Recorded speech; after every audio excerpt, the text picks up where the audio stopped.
bem, meus amigos? Graça e paz. Voltamos aqui para mais um vídeo sobre a Palavra de Deus.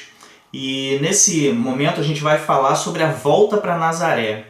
José, Maria, Jesus, eles voltam para Nazaré por ocasião da morte de Herodes para dar prosseguimento aí à vida de Jesus Cristo, ao seu ministério.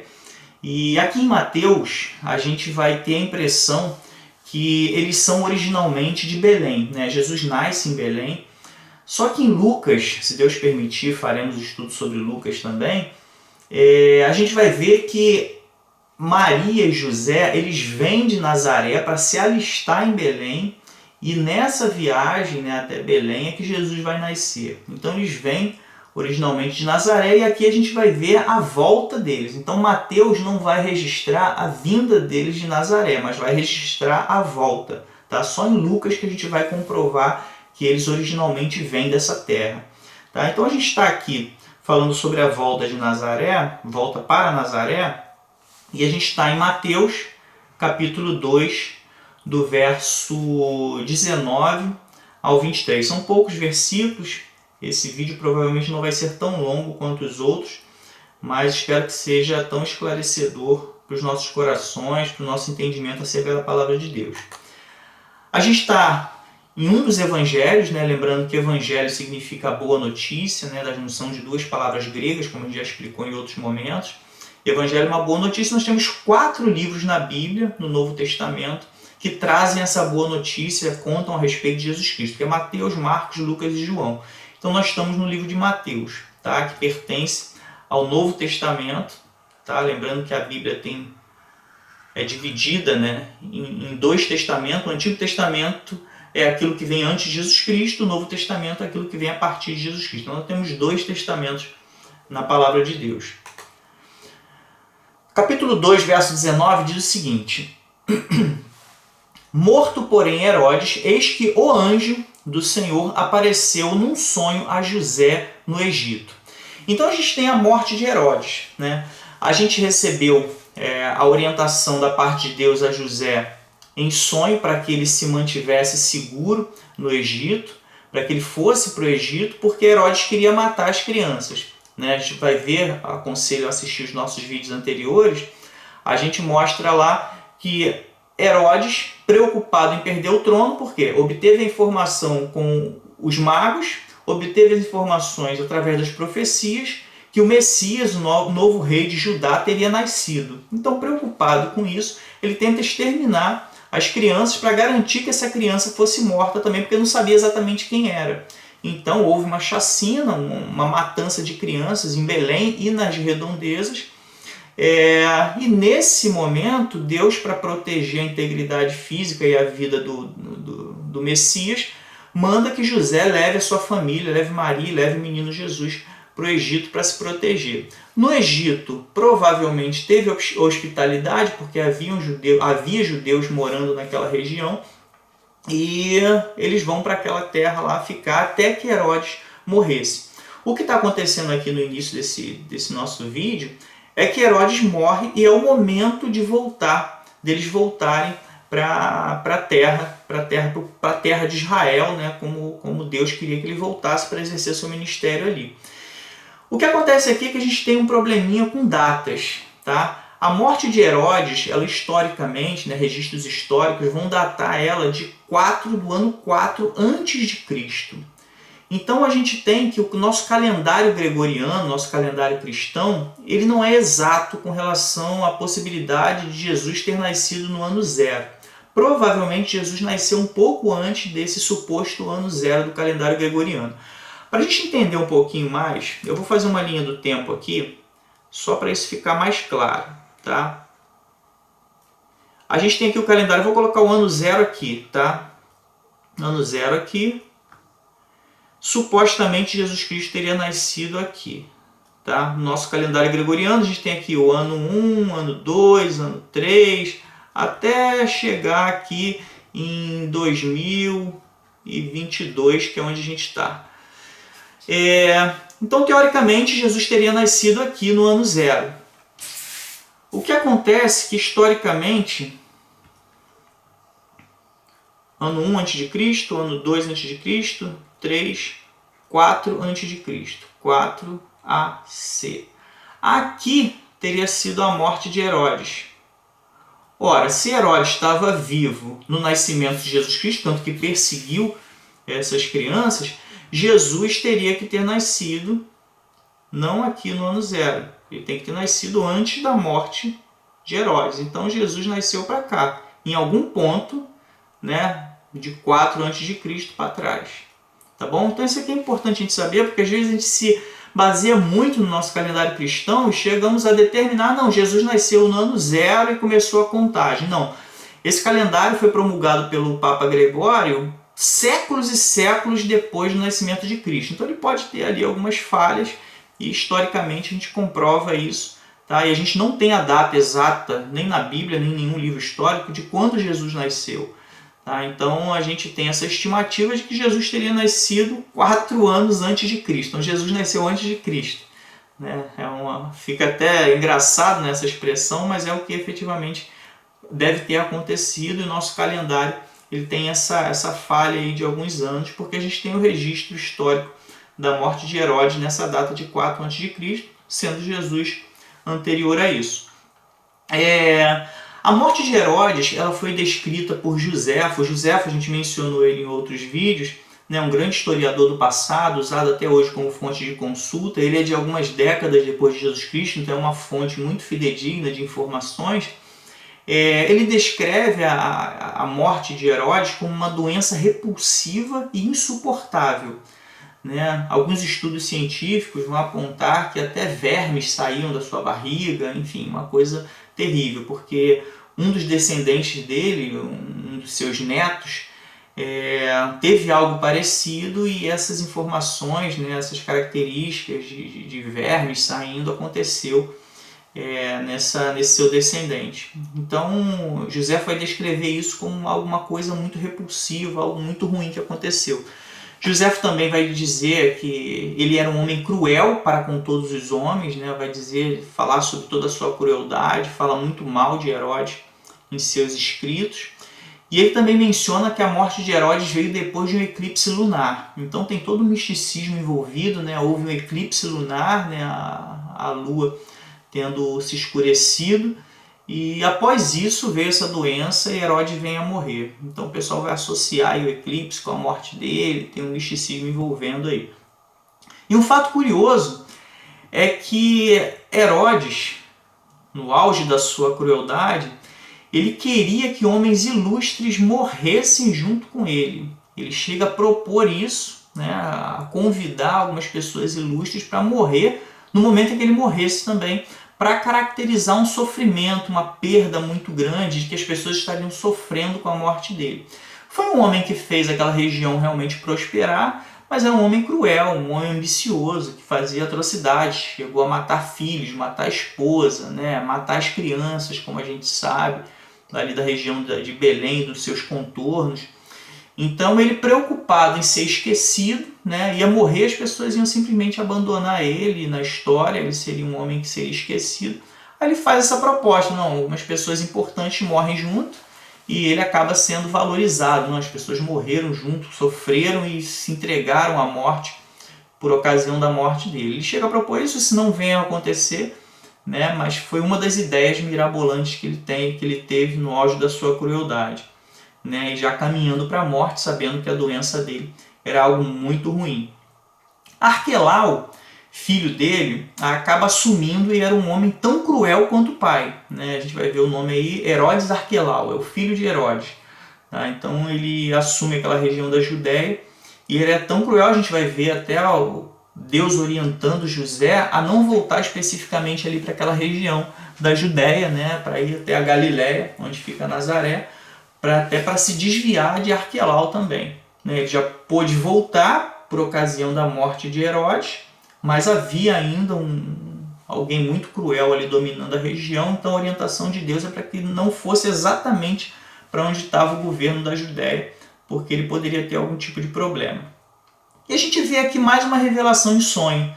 Né? A gente percebe o quanto Deus usa desse mecanismo de entrar no sonho das pessoas e dar orientações a partir do momento de sonolência, em que as pessoas estão dormindo, para dar orientações específicas sobre o que deveria fazer. A gente vê muito no Antigo Testamento alguns sonhos precisando de revelações, né?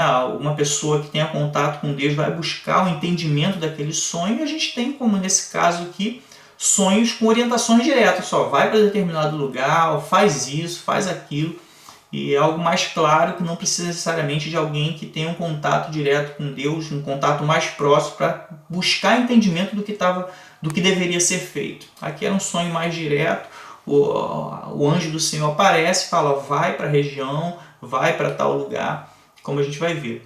E só lembrando aqui a diferença entre o anjo do Senhor e um anjo do Senhor. Tá? Isso aqui é uma proposta até de verificações. Sempre que você se deparar com a expressão o anjo, observa que o que está em torno ali dá a entender que é o próprio Deus falando. Então essa expressão o anjo do Senhor seria o próprio Deus aparecendo numa teofania, numa forma em que pudesse ter contato com as pessoas. E quando se refere a um anjo, seria uma das figuras da corte do exército celestial de anjos aparecendo. Então o anjo geralmente se refere ao próprio Deus, um anjo se refere a uma das figuras celestiais, né, angelicais, aparecendo como mensageiro da parte de Deus.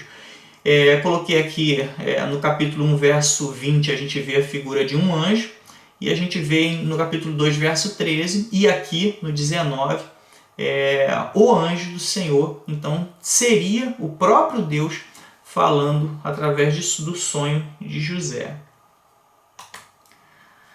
Aqui a gente tem um mapa onde a gente vai ter uma ideia da localização onde as coisas estavam acontecendo. Essas divisões políticas aqui dos países, essas linhas mais claras, são atuais. Tá? Naquela época não era isso, não havia Brasil, como a gente está vendo aqui, né, o nosso país aqui nessa área aqui.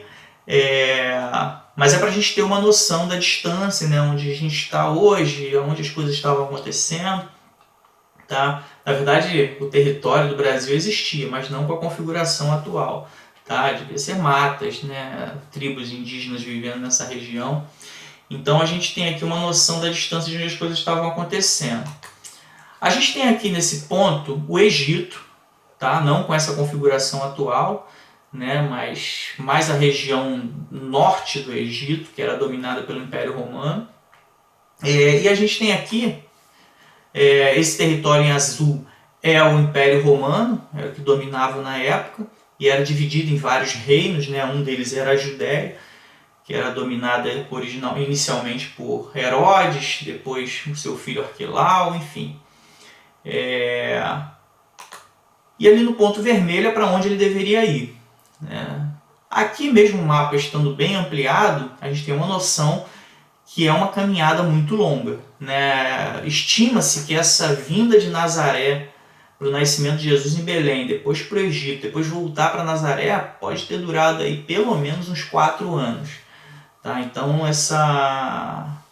para a gente ver que era um espaço de tempo muito expressivo. Né? Jesus, já na volta, já teria sido um menino, uma criancinha já avançada. Então a gente tem uma ideia de que a saída e a volta, porque a gente às vezes lendo só o texto, pura e simplesmente, a gente tem a ideia de que carregou como um bebezinho até o Egito, depois de novo carrega como um bebezinho de volta para Nazaré. Não tem nada disso. Até essas imagens que a gente vê de Jesus com os magos ali em volta, e sendo um bebezinho, até essa imagem ela tem sua falha decretada, porque mesmo na ida dos magos até Jesus, a aparição da estrela, a ida dos magos até Jerusalém, vindo do Oriente até Jerusalém, depois chegando até Belém, tendo contato com a criança. Essa criança já tinha crescido, já devia estar andando já, e deveria ser uma imagem bem diferente do que a gente está acostumado a ver em presépios e figuras para ilustrar essa aparição. Então aqui tinha passado mais tempo ainda, eles tinham ido até o Egito, tinham depois estavam voltando para Nazaré. Então certamente que Jesus já deveria ter seus 5 anos, talvez 6, a gente não sabe exatamente, mas já seria uma criancinha já bem formada, vamos chamar assim, fisicamente. Então aqui a gente tem a volta para Nazaré, deu uma ampliada no mapa. Aqui a gente tem só a região da Palestina, né, onde está a Judéia, Galiléia, para a gente ter uma noção. Então não sei se consegue ver, depois vou ampliar ainda mais o mapa, mas aqui já dá para a gente ter uma noção. Eu vou ampliando o mapa cada vez mais para a gente ter uma noção melhor. Tá? Mas para a gente ver aqui, a gente tem aqui o Mar Mediterrâneo, né, que é essa região aqui. O Mar Mediterrâneo. A gente tem aqui a Judéia, é toda essa área. Vou colocar em azul para não confundir. A gente tem aqui a Judéia, toda essa região aqui. É onde Jesus nasceu, onde foi perseguido. A gente tem aqui,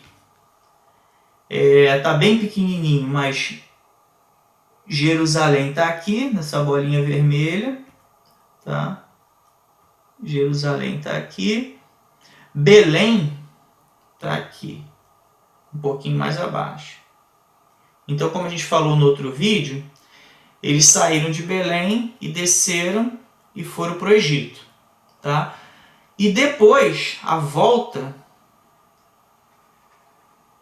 vieram aqui para Nazaré. Tá? Nazaré está aqui em cima. Observa que Nazaré já pertence à região da Galiléia, que é essa parte mais roxinha aqui. Tá bom? Que era dominada por outro rei. Então o que a gente tem, vou passar para o outro mapa, que vai ficar mais claro ainda para a gente. A gente tem aqui essa região aqui da Galiléia, governada por Herodes Antipas, que é aquele camarada que manda matar João Batista. E a gente tem aqui a região da Judéia, que é governada por Herodes Arquelau. Né? Então são dois filhos de Herodes, Herodes Arquelau e Herodes Antipas, governando aquela região após a morte do seu pai. Então, a orientação que José teve era para que não viesse aqui para a região da Judéia, passasse direto e fosse para a Galiléia, e ele naturalmente escolheria Nazaré, que era de onde ele teria vindo. Tá? Aqui a gente tem um mapa do Google Maps atual, para a gente ter uma noção do percurso que eles teriam feito. Tá? A gente vê aqui o Cairo, tá? Onde Jesus teria ido, levado por José e Maria, alguns estudos, alguns livros apócrifos, né, algumas menções tradicionais até da região, vão dizer que eles desceram o rio Nilo, né, essa parte aqui mais embaixo, uma cor que não atrapalha aqui, um vermelhinho, aqui embaixo a gente vai ter o rio Nilo descendo aqui o mapa. Ele teria navegado, Jesus, José, Maria teria navegado esse rio, milagres aconteceram nessa região. Né? Isso não está registrado na Bíblia, mas outros estudos vão apontar essas questões. A gente tem aqui para lembrar Alexandria, a gente chegou a falar, construída por Alexandre o Grande. E lá em cima no mapa a gente tem Nazaré. Então olha só o território que ele teria que fazer, olha só a caminhada que Jesus teria que fazer, José, Maria, sair daqui do Egito, né, fazendo todo esse trajeto. Jerusalém está aqui, ele não viria para cá, mas passaria direto até Nazaré. Então é uma viagem de muitos e muitos meses que foi feito aí nesse período. Tá? Aqui um mapa ainda mais amplo, né, quase aparecendo o globo terrestre. Já consegue enxergar aqui hoje, atualmente, tá? Não, isso aqui não é da época, isso aqui é um mapa atual para a gente ter uma noção dos territórios. A gente já consegue ver aqui Portugal, Espanha aqui nessa parte superior aqui. A gente tem aqui a Grécia, tem a Itália aqui. Então a gente já consegue ver mais ou menos. Então ele sai daqui do Egito, tá? Hoje a configuração atual do Egito é todo esse território aqui. Tá?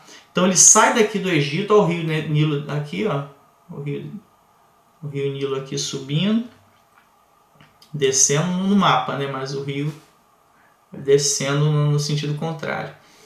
E a gente tem aqui a subida dele até Nazaré, saindo daqui do Egito, indo nessa direção. Tá? Então a gente tem uma noção aí de onde as coisas estavam acontecendo, obviamente sem essa configuração política que a gente vê aqui com esses países, Nigéria, Líbia, então não tem isso na época. Tá? Então a gente vai para o verso 20, dizendo: levanta-te, né, o anjo do Senhor dizendo: levanta-te, toma o menino e sua mãe e vai para a terra de Israel, porque já estão mortos os que procuravam a morte do menino.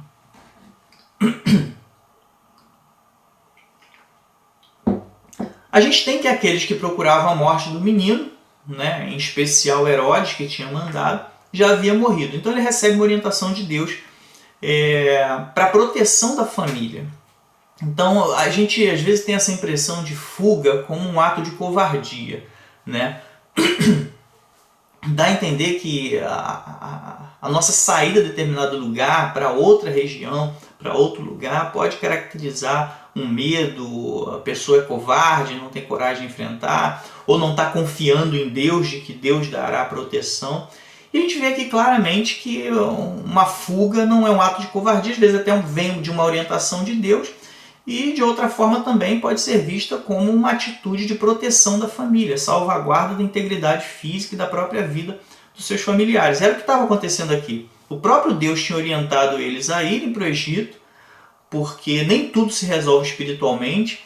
Como a gente mencionou em outra ocasião, Jesus estava tendo uma vida humana, né? Então fazia-se necessário que ele vivenciasse experiências humanas, e essa foi a orientação: foge para o Egito, e agora olha só, o perigo passou, volta para Israel. Tá? Então a gente tem uma orientação do próprio Deus, não era uma atitude de covardia, e é importante para a gente entender que nem tudo é resolvido espiritualmente. Deus podia ter protegido? Deus podia até ter cegado os soldados. O menino Jesus podia ter ficado lá em Belém, os soldados iam vir, ia matar todo mundo, mas não ia nem enxergar o menino Jesus. Mas houve a necessidade de que ele tivesse experiências humanas, né, enquanto homem aqui na Terra, e a orientação de Deus foi para que ele fugisse, e quando o perigo passasse, ele voltasse. Um fato curioso aqui é que Moisés também foi preparado no Egito, passou um período, né, de crescimento no Egito antes de libertar o povo. Tá? A gente tem essa experiência lá, e o que está acontecendo é algo que lembra esse episódio, né? Não foi propriamente uma fuga de Moisés, isso a gente pode falar num outro vídeo, se Deus permitir, né? Mas por conta de uma proteção à integridade, a mãe de Moisés coloca ele num rio, e aquela criança é pega e é levada para o Egito. A gente consegue ver algumas semelhanças com essa condução de Jesus até o Egito, ficando lá e depois voltando para libertar o povo e salvar a humanidade, como é o caso do Filho de Deus.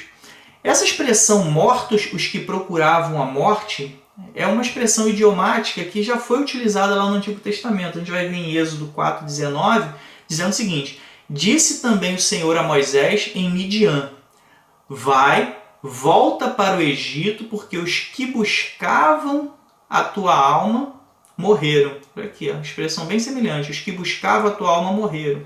Aqui a gente tem, no texto bíblico de Mateus, os que procuravam a morte do menino morreram.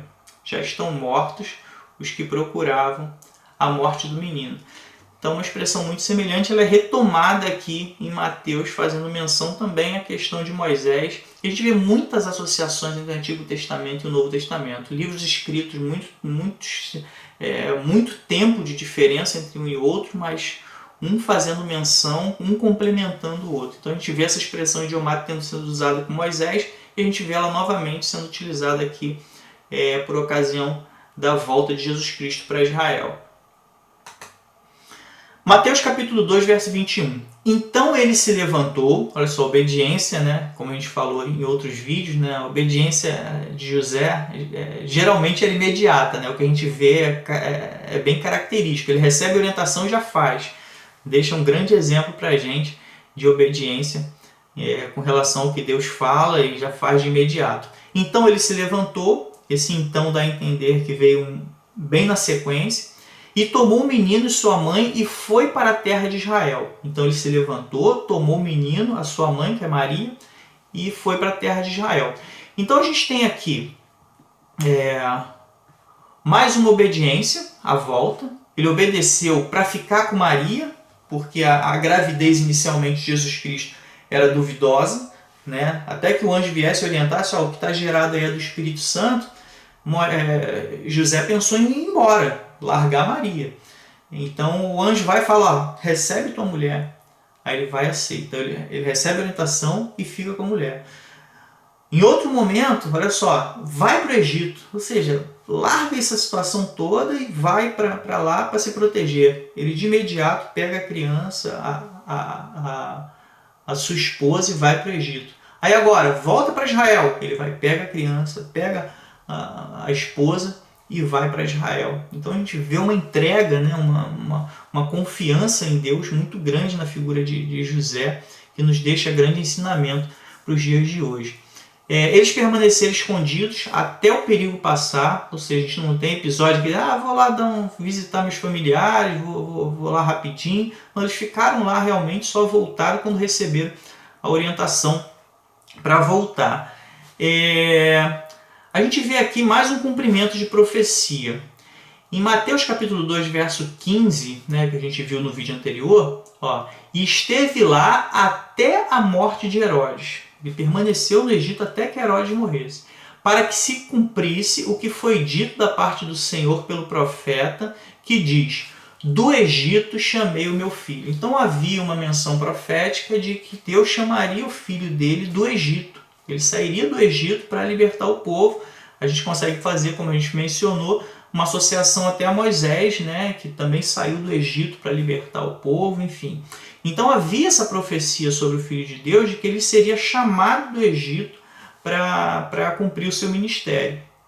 E em Oséias capítulo 11, verso 1, a gente tem que quando Israel era menino, eu o amei e do Egito chamei meu filho. Então a gente tem aqui Deus falando, através do profeta Oséias, fazendo uma tipificação de Jesus Cristo na figura do povo de Israel. Quando Israel era menino, então menino aqui a gente já consegue identificar que havia uma profecia acerca do menino Jesus.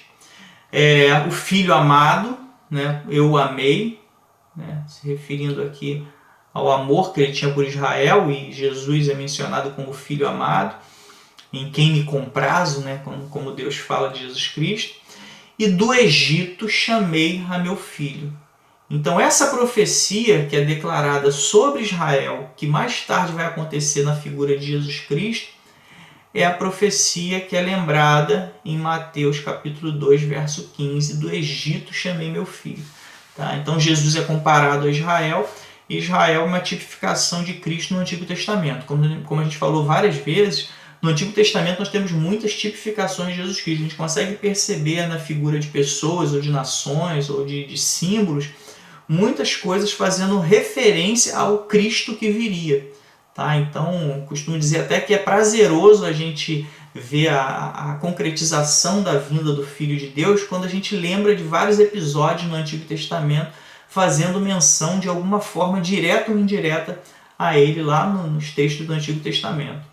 Todos os livros do Antigo Testamento, de uma forma ou de outra, fazem menção a Jesus Cristo. Não com esse nome, tá? Jesus Cristo, mas a gente, desde Gênesis até Malaquias, a gente vai ver menções à figura do Filho de Deus de alguma forma. Vale até uma pesquisazinha, né? Sempre que houver essas aparições aqui, eu vou fazer essas menções, mas vale até uma pesquisa. Verifica aí onde é que Jesus aparece em cada livro da Bíblia, que você vai se surpreender com muitos episódios em que essas tipificações acontecem. Mateus capítulo 2, verso 22 diz o seguinte: e, ouvindo que Arquelau, lembra? Arquelau a gente mostrou lá no mapa, dominava ali aquela região da Judéia, e ouvindo que Arquelau reinava na Judéia em lugar de Herodes, seu pai, receou ir para lá, mas avisado num sonho por divina revelação, foi para as partes da Galiléia. Olha aqui que importante, ó, a condição humana da pessoa. José receou, ele teve medo de voltar para lá porque ele soube que Arquelau estava lá.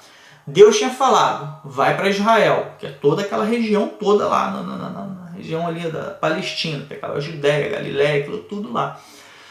Mas ele teve medo de ir especificamente de onde ele tinha saído, porque Arquelau era um homem cruel, um homem perverso como o pai Herodes.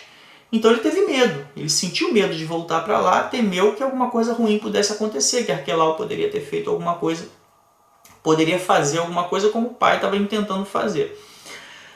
Mas ele foi avisado num sonho, foi avisado num sonho de novo acontecendo, ou seja, Deus tinha dado um sonho para voltar, ele obedeceu e novas instruções apareceram num outro sonho.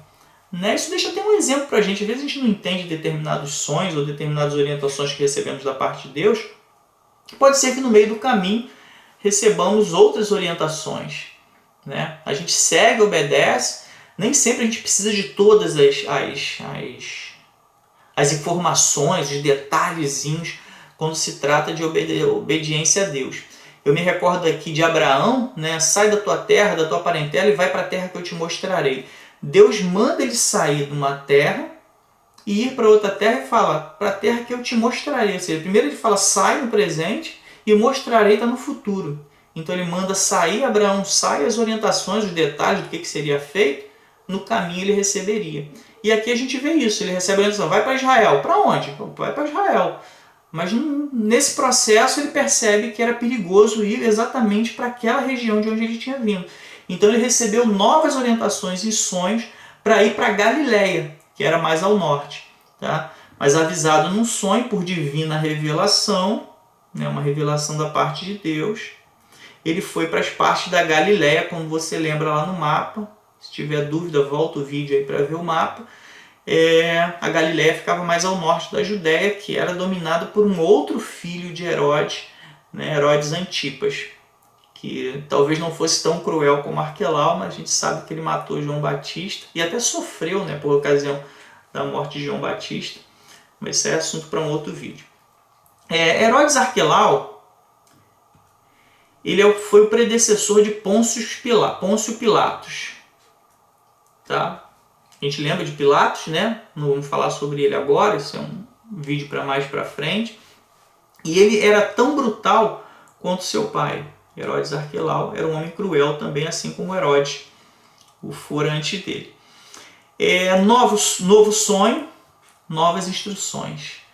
Então, como a gente mencionou aqui, algumas vezes a gente não recebe todos os detalhes do que devemos fazer, mas no processo Deus vai dando as novas orientações, como ele fez agora. Vai para Israel, depois onde de Israel? Não, vai para Galiléia. A Galiléia, como a gente mencionou aqui, governada por Herodes Antipas.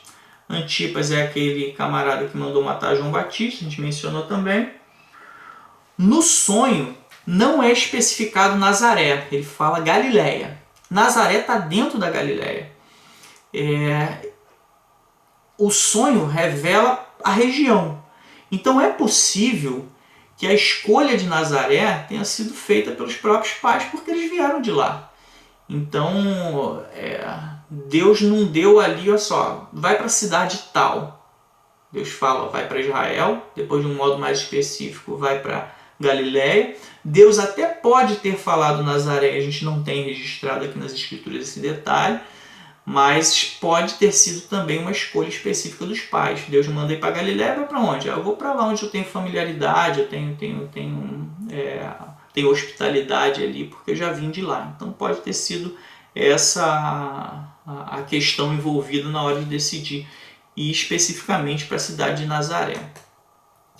Mateus capítulo 2, verso 23 diz: E chegou e habitou numa cidade chamada Nazaré, para que se cumprisse o que fora dito pelos profetas, ele será chamado Nazareno. Então ele foi para Galiléia, na Galiléia ele chegou e habitou numa cidade chamada Nazaré. Então não tem uma menção aqui de Deus falando, fique em Nazaré. Não diz, ele chegou e habitou lá, em Nazaré, que fica efetivamente na Galiléia. Lembrando, como a gente falou no início do vídeo, que eles originalmente tinham saído de Nazaré, então eles conheciam aquela cidade, porque eles saíram de Nazaré para Belém para fazer um alistamento.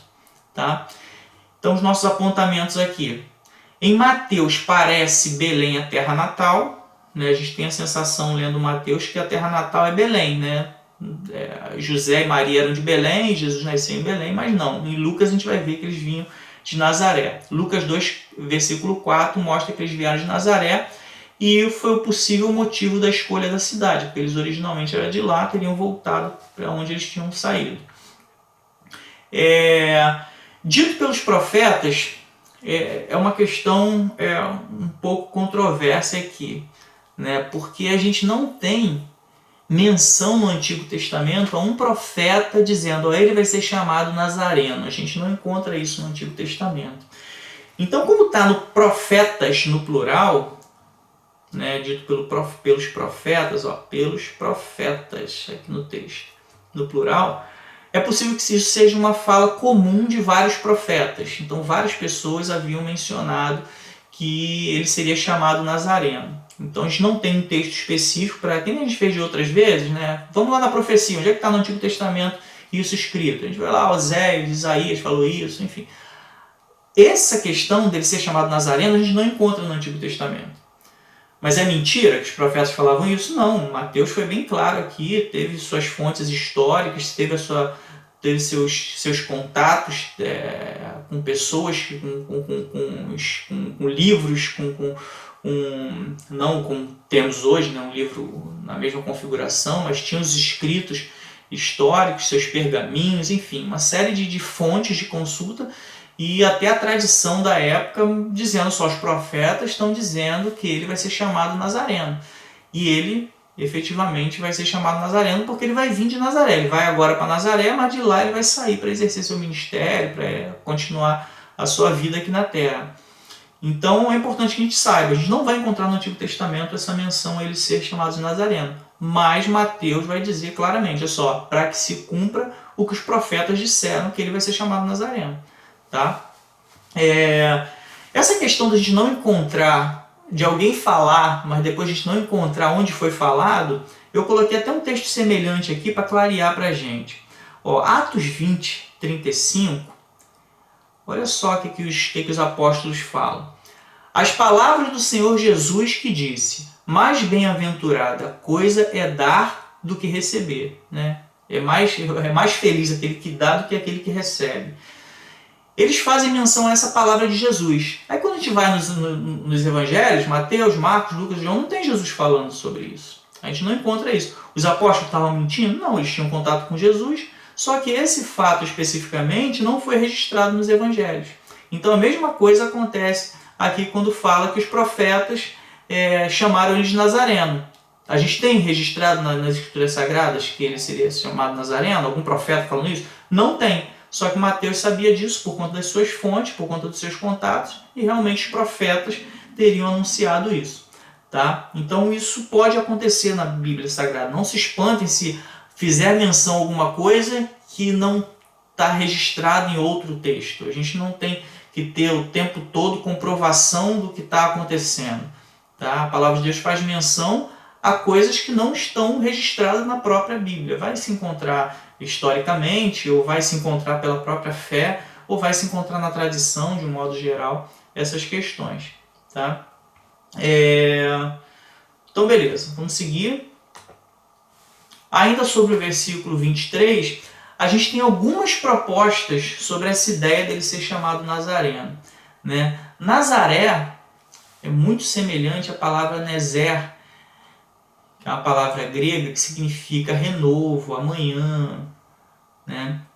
Isaías capítulo 11, verso 1, isso são suposições, tá? A gente tentando encontrar profetas que teriam falado coisas semelhantes a ele ser Nazareno. A ideia é essa. Isaías capítulo 11, verso 1, diz o seguinte: porque brotará um rebento do tronco de Jessé. Né? Jessé é pai de Davi, né? A linhagem dos reis. Porque brotará um rebento, um filho, né? Na linhagem de Jessé, e das suas raízes um renovo frutificará. Esse texto está se referindo a Jesus Cristo, ao Messias, né? Aquele que viria para governar, e utiliza essa palavra lá no Antigo Testamento como renovo. Essa palavra, quando a gente leva ela para o grego, ela seria Sinézer, e Nazareno seria um renovo. Então, quando alguns estudiosos acreditam que quando a gente fala que Jesus será chamado, os profetas falavam que Jesus seria chamado Nazareno, ele seria chamado renovo, ele seria um novo amanhã para a humanidade. Tá? Essa é uma associação possível, mas não direta. Não fica claro a gente enxergar isso, mas é algo que faz muito sentido. Uma outra possibilidade, uma outra proposta para a ideia dele ser chamado Nazareno é que Nazaré era uma cidade desprezada. Tá? Era uma cidade que as pessoas desprezavam. E Jesus também seria desprezado. Então alguns estudiosos propõem que o fato de Jesus ser chamado Nazareno pelos profetas, os profetas falam, ele será chamado Nazareno, está servindo, ele vai ser desprezado assim como essa cidade é desprezada. Olha só o texto de João, capítulo 1, verso 45 e 46. Filipe achou Natanael e disse, havemos achado aquele de quem Moisés escreveu a lei. Então teriam achado Jesus Cristo. Moisés teria escrito de Jesus Cristo na lei e os profetas também anunciavam ele. Jesus de Nazaré, olha aqui, Jesus de Nazaré. Então, eles estavam falando de Jesus de Nazaré, filho de José. Disse-lhe Natanael, pode vir alguma coisa boa de Nazaré? Aí Filipe vai e diz, vem e vê. Então, é falado de Jesus, menciona-se que ele é de Nazaré, não de nascença, que ele nasceu em Belém, mas ele vem de Nazaré para exercer seu ministério. E Natanael pergunta se pode vir uma coisa boa de lá, questionando, cara, só que sai coisa ruim de Nazaré, uma cidade desprezada, não tem nada de bom, vai vir uma coisa boa de lá? Vai vir esse realmente que foi anunciado pelos profetas, pela lei, por Moisés e por tantos outros? Vai vir de lá? Aí Filipe vai e fala, vem e vê. Comprova que realmente esse que haveria de vir, ele veio de Nazaré. Então essa menção a ser de Nazaré seria porque ele seria tão desprezado quanto a cidade seria. E a gente tem comprovações de que Jesus seria desprezado, por exemplo, em Isaías, capítulo 53, verso 3. Era desprezado e o mais rejeitado entre os homens. Aí lá no final do versículo, era desprezado e não fizemos dele caso algum. Era exatamente como a cidade de Nazaré era. As pessoas não davam caso algum da cidade, era uma cidade completamente desprezada e Jesus vai ser tratado dessa mesma forma. Então algumas propostas de entendimento para esse fato dos profetas dizerem que ele seria chamado Nazareno, pode ser por conta dele ser um novo amanhã, um renovo, por conta dessa expressão Nézer, ou também pelo fato dele ser desprezado, assim como a cidade de Nazaré era desprezada. E aqui a gente encerra o nosso vídeo. Obrigado por ter assistido até aqui. Que Deus possa abençoar. Espero ter clareado um pouco mais o entendimento de todos nesse período de estudos que nós estamos fazendo. A gente deixa aqui o nosso site, colunadefogo.com, tem bastante material interessante lá para você vasculhar. E o nosso canal, youtube.com/coluna de fogo, tá? É o canal onde a gente tem divulgado esses conteúdos. Se você puder lá, se inscreve. Não sei por onde você está assistindo esse vídeo, mas vai até o nosso canal e se inscreve lá. Muitos outros vídeos estão lá disponíveis gratuitamente. Pretendemos continuar publicando esse material. Que Deus possa te abençoar. Espero você no nosso próximo vídeo. Forte abraço. Na tua palavra encontrei